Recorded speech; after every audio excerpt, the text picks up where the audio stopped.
What were the other numbers in there that we didn't? But it's not big, is it? Venue.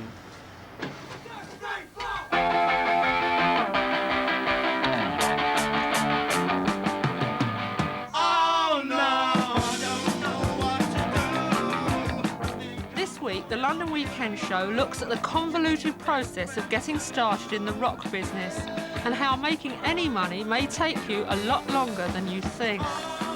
Every night, hundreds of fans pay about £1 each to see the bands. But how much do the musicians actually get at the end of the night? The answer may be a surprise to you. We'll be talking to Jack Barry, who runs the Marquee Club, to bands just starting out like Sore Throat and The Records, and to a record company man whose job it is to spot talent and sign it up for their label. And to established solo star Peter Gabriel to find out just where the money goes in a beginner's guide to the perils of the music business.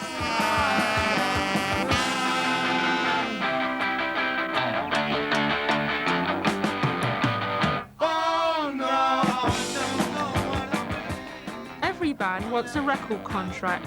Whether it will prove lucrative or not, we'll see later on in the show. But they all have to start out at the bottom, playing the clubs, both in the provinces and, if they want to get noticed by the press and the music business, in London.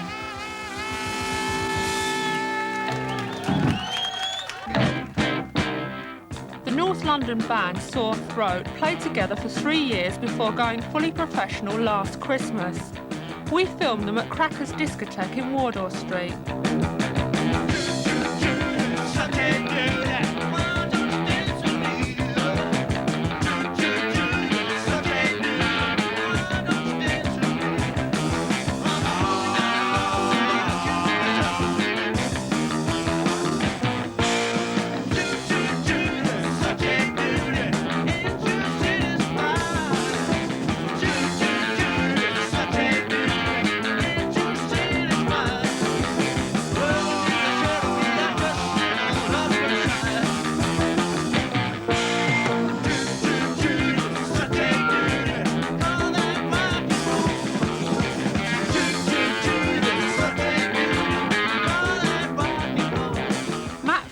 Plays keyboards. I asked him how much money he was earning. Practically nothing. I mean, I earn about 10 quid a week, you know. But then I have use of a car. I can go out to get into music clubs free and all that kind of stuff. I just ponce. How much do you get for playing at clubs in the West End of London? I mean, the sort of clubs that get listed in Time Out and Melody Maker. Get paid very little. I mean, the more prestigious the venue, the less money you're going to get. And if you say we're not doing it for that money, you know, they just say, so we don't care. They get someone else. They got people crawling to play there. When you played the Marquee, how much did you get paid? The first time we played there as a support, we got 5 quid and had to pay 10 quid for the PA. And then we did them a favour when they didn't have a band one day. They said, well, we'll put you on as a main line tonight for 25 quid. We did it, just hoping they'd give us a more decent engagement later. It took a long time before they let us play there again, which was a couple of weeks ago, and we got 50 quid for that. In fact, they knocked 5 quid off for a bit of damage that our singer did. And how much did it cost you to play there? Well, we used our own gear, but it costs about 60 or 70 quid, counting running costs and everything. So it's a gig that we count as, well, it's good to play there, but we lose money. So we have to do some out-of-town gig to make up for it. Jack Barry is managing director of the Marquee, a leading rock club since 1958, where he pays the main act a percentage of the admission money taken at the door. Now, supposing they make £300, they've got to pay for all their equipment here, and they've got to pay their support band. So how much do you think the support band generally gets paid? It's not how much I think. I know that most of the support bands don't get paid anything particularly, right? They look upon it, either their manager or their agent or the recording company looks upon the opportunity to play here supporting attraction as a promotional opportunity. so consequently they're not interested in money at all. They don't particularly ask for money. They're very happy, let's say through the manager or their agent or the recording company, to do the gig itself, right? But generally speaking, they're probably paid sort of £10, £15 as some sort of like beer money, have a drink type of thing, or it may help to pay petrol or something. This doesn't impress Liverpudlian Mike Evans, who was recently appointed full-time rock organiser for the Musicians' Union. He explained how much support bands in London are earning at the moment. Well, they're being paid as little as £5 for the entire band, and that's called expenses. And often bands come down as far from Birmingham or Liverpool or Newcastle even, and so it obviously doesn't even cover the expenses. But I mean, my attitude and the attitude of the Musicians' Union is that bands should get paid proper fees anyway. What we're doing is that we're proceeding with negotiations with a selected 2 or 3 of these clubs, the most prominent ones. And if we can't negotiate an agreement, then we'll have to take whatever kind of action we see necessary, because most of the musicians they have playing at these clubs are our members. But how common is it for bands only to get £5 a night? I mean, is it really common? Does it go on at more clubs? Oh, yes. I mean, it goes on most of the kind of rock clubs and pubs that you see advertised for central London, that you see advertised in papers like the Melody Maker and Time Out and whatever. I put it to Mike Evans that the Marquee claim to hire their premises to the top of the bill band, who in turn pay the support act. Yeah, well, this is the way that the Marquee have defined their activities to us, that they're actually hiring the place out. But when we speak to musicians who've actually worked there, they weren't under any impression that they were hiring the place at all. They were under the impression that they were offered 50% of the door, or whatever the figure may be, as a fee. And then they were told that deducted from that fee would be £5 for the support band. So they, in many cases, they didn't even know who the support band was. So to suggest that they arranged it and offered the £5 is well, a fiction. Jack, would you be willing to go along with the Musicians' Union proposals that you pay a minimum wage to the support band? We are discussing at the moment with the Musicians' Union their proposals about minimum wages. And what particularly worries us is that if we would say to them that they have to pay them more because we have an agreement with the Musicians' Union, their attitude, possibly 80–90% of the time, could very well be, oh, well, we will play without a support band. Jack Barry, amongst others, has said to me that, well, really, our public likes to see 2 support bands. So in that sense, they do have a need for the support bands, and so they should be paying for them. Well, we're not arguing about a lot of money here. I mean, we're talking about a 4 or 5-piece band. We're talking about £45, £55. I mean, surely the Marquee can stand to pay a band £50 to be a support act. Are you now saying that we should change our policy completely and the Marquee should pay the support band? Well, surely somewhere between the two policies of you paying them and the band paying them, that you could work out a middle ground. This, of course, is one of the approaches that we're going to discuss along those lines, whether or not we ourselves, as an organisation, can actually sort of assist the main band in this particular case or put something towards it. This possibly could very well be a case in point. Don't you think that it's important for bands to be able to play in London as a way of getting started on their career anyway? Yes, I mean, that's this whole argument about the prestige-type venues like the Marquee and the Nashville, etc. But the thing is that in any other line of show business, the prestigious venues are the ones where you'd expect to get paid most, and the unknown venues are the ones where you get paid peanuts. Surprisingly, not all musicians support a minimum wage. Some, like Will Birch, think struggling for a living is part of starting out in rock and roll. We'll be hearing his new group, The Records, later. Will spent 3 years with the Kersal Flyers. I mean, in my old group, we used to play the pubs when we first started to play London. We used to play down the Hope and Anchor and played there many times, and we were on a percentage of the door, which was a standard arrangement. Many times we came out of there with £3.5, £4.5, a fiver, £9, and we'd get in the van, we'd drive back to Southend. But the problem was we weren't looking at it from that. We were looking at it because we wanted to build a career, and to us it was more important to play at the Hope and Anchor and places like that and play to the public and start to build up a following. Whatever they feel about the pay, It seems that to break through to get the attention of the pop press and the record companies, new bands have no choice but to play the prestige clubs like Dingwalls, the Marquee, the Nashville, the Music Machine and the Hope and Anchor. What made you decide to turn professional if playing at all is such an expensive business? Well, just when we thought it was all getting so tough, we got offered a tour with a group, so just packed our bags and went, left all our jobs, and that was it. Never turned back. How much money did you get paid on that tour? 50 quid a gig, so we lost about 60, 70 quid a day. So we had to use all our savings up, which we got together. Got in a bit of debt.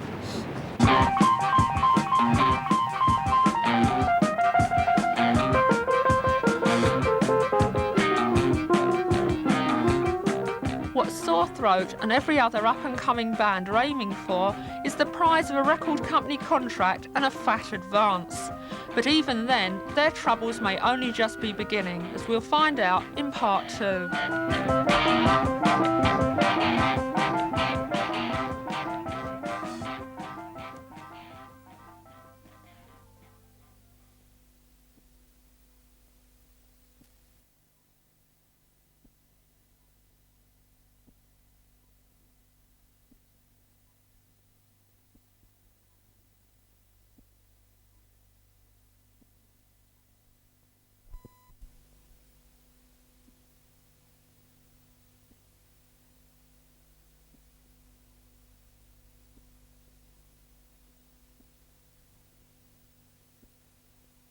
London Weekend Show, production number 22537, data recording 23/6/78, part 2, take 1.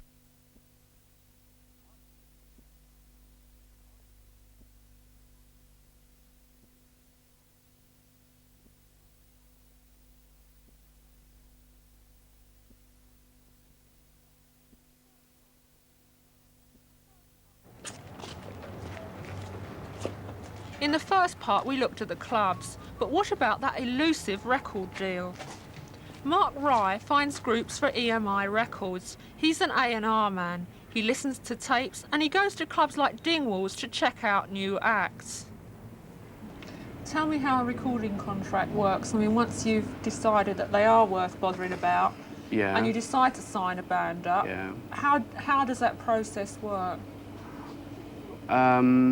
We'd work out what kind of act it is, whether we want to sign them for singles, for albums, what sort of period we think they'll take to be successful in, and work out the terms accordingly. Then we'd get a contract drawn up and give it to the group's manager or the group. They, if they have any sense, would take it to a lawyer. So when a group have signed a contract, and they get an advance, what is that advance for? For buying equipment, for buying van, for paying wages, keeping their bodies together, the like, for whatever period that initial advance is for. Now that advance is against what? Against royalties, against any money they earn back when they start selling records, when they hopefully start selling records. What's the average sort of advance you give to a new band, new rock band? If I was trying a single, I'd not really give them any money in advance, a couple of £100. And if I were doing an album, signing a group to an album contract, and I had, say, 2 albums in 18 months, I might give 15,000, about that. Depends on what they need. I mean, because all you're giving them is their money, is the money they're going to earn back. So the more you give them and the quicker they spend it, the more they're going to get in debt themselves. Well, when people read in the press that a band's got a massive advance from a record company, they tend to think they've really got it made and they're very successful. But what does it really mean? It means they've got to make records that sell to recoup that advance for the record company. I'm not speaking on behalf of a record company, but it's just like a loan, so it doesn't really mean anything. It just means that you can equip yourself, you know, and do the job with as least problems as possible. That's the theory. Now, in practice, how does it usually work out? You spend the money as soon as you get it. 3 months later, you've got nothing left, and you go back to the record company and say, "Oh, please, can we have some more?"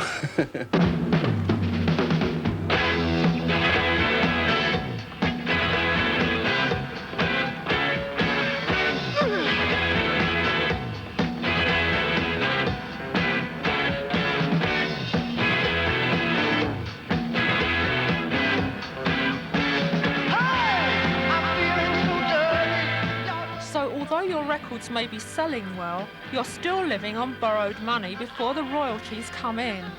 And touring to sell albums will cost you even more. Solo star Peter Gabriel spent 8 years with best-selling group Genesis before leaving to follow his own career in 1974.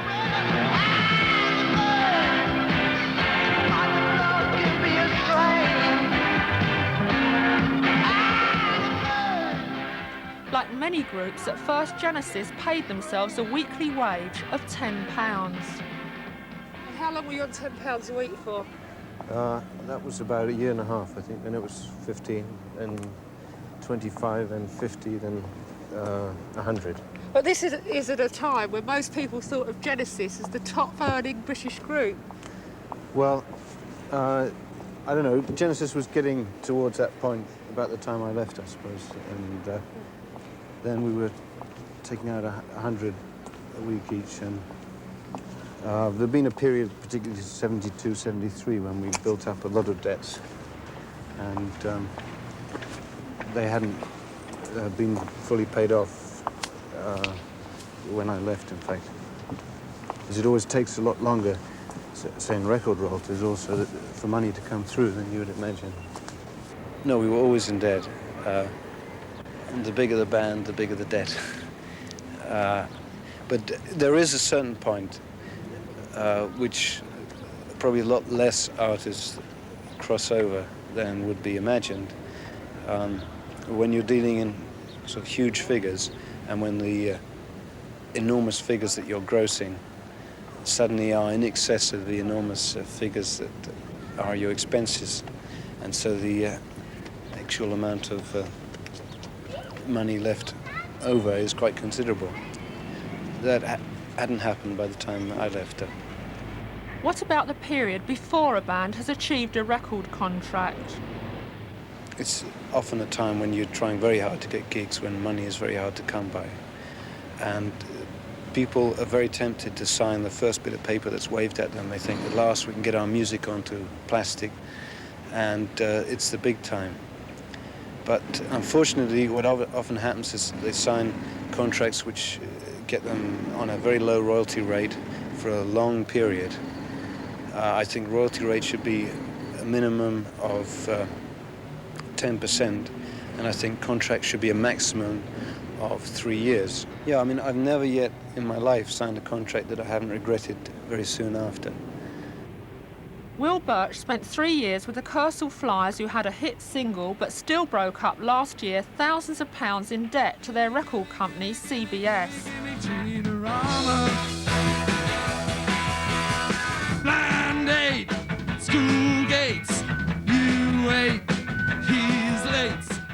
Now he's leading a new band, The Records. Push bar, too far, I screamed, red trains, tight jeans, bad scenes.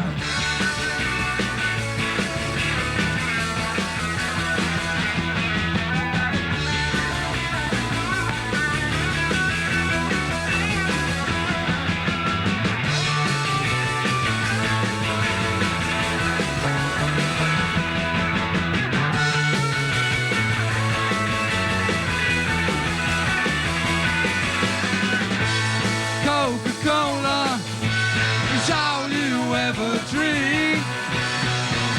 The way you smile, the way you wink. Tina-Rama is what you're giving me. Tina-Rama, injections in the knee. Tina-Rama, and all that melodrama. Gimme, gimme, gimme, gimme, gimme, gimme Tina-Rama. Gimme, gimme, gimme, gimme, gimme, gimme Tina-Rama.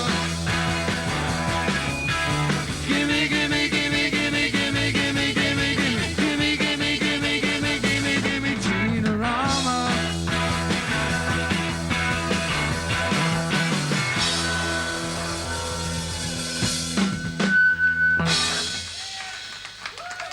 Hiya, ta. I mean, in your experience, is the system of advances a good idea or a bad idea? Oh, it's essential, really, because usually at the point where a group is just about to sign a record deal, they've been living on nothing probably for a year or 2 years. Equipment's all falling to pieces, houses Yeah. are held together with gaffer tape, and you know, nobody's had any wages or anything, and everybody's in debt. So I mean, it's essential to get everybody on their feet so they can do the job as well as possible. You know, so it's essential. So even though you're selling records, you might have to have another advance to keep on Oh yeah, touring. it's constantly. What usually happens is you get your advance with each album you make. You know, so you get your advance when you sign, and you make your first album, and then a year later you make your second album, and then if that hasn't sold, you're in the dumper. Yeah, when we were on Top of the Pops, we were earning £40 a week, and that went up. And when we broke up, we were actually on 50. Yeah, and we had, yeah, and now we're on nothing. I mean, we haven't earned any money. I haven't earned any money for months. Mike Evans of the Musicians' Union thinks that this system of advances has its drawbacks.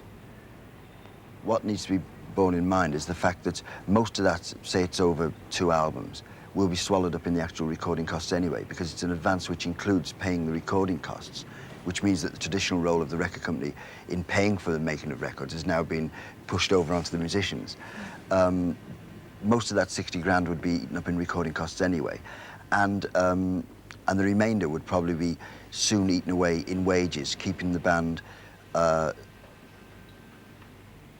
in wages, because often once they're tied up in a recording deal, they're also tied to specific tours which promote the albums, and then they're kept off the road. I mean, I know bands who've literally lost money because they've signed recording contracts because they've been deliberately kept off the road for half the year.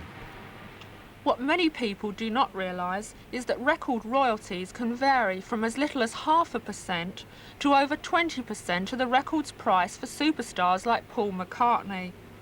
The lower your royalties, the more records you have to sell to pay back your advance. And recording costs can eat up most of your income, as Peter Gabriel found with his first solo album. Well, I'm told that it's sold about 800,000 worldwide, which was more than I expected. The cost of making it was considerable. I think it was about 80 or 90,000 pounds, which was the way I chose to do it in America, and using American session musicians and an expensive American producer. But I felt it was worth it for me at that point. And I think it'll be a long while still before I actually recover all of the costs. Royalties can take, particularly overseas, 2 or 3 years before they actually appear. The number of really wealthy rock stars numbers only a few dozen, not the hundreds that most people suppose. What advice then would our musicians give to newcomers to the music business?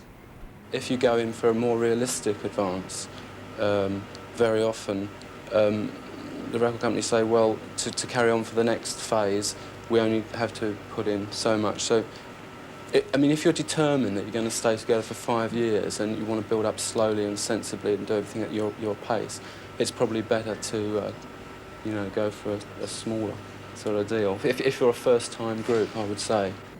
When Mr. Taxman is knocking on your door asking for all the receipts for the expenses that you know very well you paid out money for, then it can prove to be very expensive. It really is important that people take it seriously as a business, and if musicians aren't going to do it themselves, then they need someone standing over them and writing everything down, because they'll have to pay for it at some time or another. But a modest advance would keep that financial pressure off the band. Other than that, the first thing to do before you sign anything is to get a lawyer to look at it, and preferably a music business lawyer, not just any old lawyer around the corner, solicitor around the corner, but a music business lawyer. Now, obviously, music business lawyers cost a lot of money, but one of the services the union, the Musicians' Union, does perform is that we have that legal facility involving music business lawyers who are paid for by the union to give that kind of advice quite freely. So any musician who's a member of the union can let us see his contract and our lawyers see his contract before he signs anything. How much does it cost to keep a band like yours on the road every week? About 300 a week. And are you running at a profit or a loss at the moment? Small loss. We're just scraping and fingers crossed, you know. How long are you prepared to go on like this for? Oh, a few years. You know, unfortunately, a group doesn't only survive on you know, musical ability. That's a myth. It's really is the entertainment industry. And obviously, if a group writes good songs and does a good live act and makes good records, they're going to appeal to a lot of people. But over and above that, you know, flair and ingenuity are as vital an ingredient as being able to go down like that, you know. You know, that's why I think a lot of people get the wrong idea. They go about musicians. I mean, if you want to be a musician, you can become a session musician if you're good enough, and you can earn really a lot of money. But if you want to be in a rock and roll group, you know, it's just not like that. It's not the name of the game at all.